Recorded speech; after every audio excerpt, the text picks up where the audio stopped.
Marami ang nataranta at nagdasal para kay Eddie Gutierrez dahil sa pinost ni Rufa Gutierrez sa social media nitong isang araw. Nanawagan si Rufa sa publiko para sa dasal at suporta habang sumasailalim ang kanyang ama, ang veteranong aktor na Eddie Gutierrez, sa kanyang unang spinal procedure sa Singapore. Sa isang Instagram post nitong Miyerkules, Disyembre 10, ibinahagi ni Rufa na isasagawa ngayong araw ang procedure ng kanyang ama sa Mount Elizabeth Hospital, Neurospine and Pain Center sa Singapore. Kasama ni Eddie ang kanyang asawa na si Annabel Rama, pati ang kanilang mga anak na sina Rufa at Raymond, upang samahan siya sa mahalagang operasyon na ito. Nagpasalamat din si Rufa sa mga Filipino nurses na nag-aaruga sa kanyang ama sa ibang bansa at nagbigay payo sa mga pamilyang dumaraan din sa ganitong pagsubok. Please join us in prayer as our dad, Eddie Gutierrez, undergoes his first spinal procedure today in Singapore with Dr. Prem Pillay at the Neurospine and Pain Center, Mount Elizabeth Hospital. We humbly ask for prayers for a successful procedure, steady hands for the doctors, and complete healing for our dad. May everything go smoothly and unfold according to His perfect will.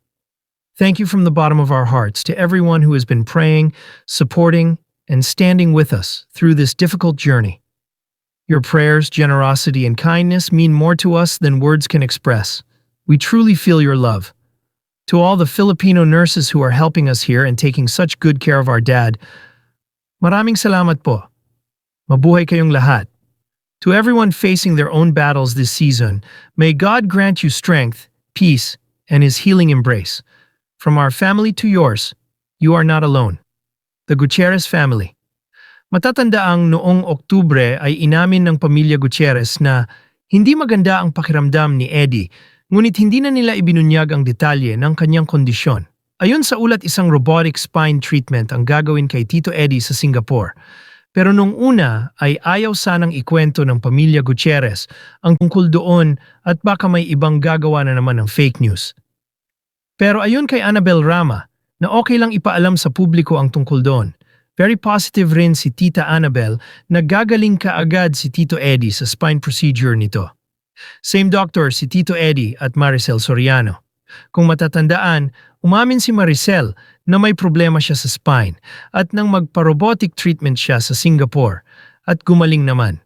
Kung matatandaan, una nang naideklarang cancer-free si Tito Eddie matapos siyang sumailalim sa operasyon para sa prostate cancer noong 2021.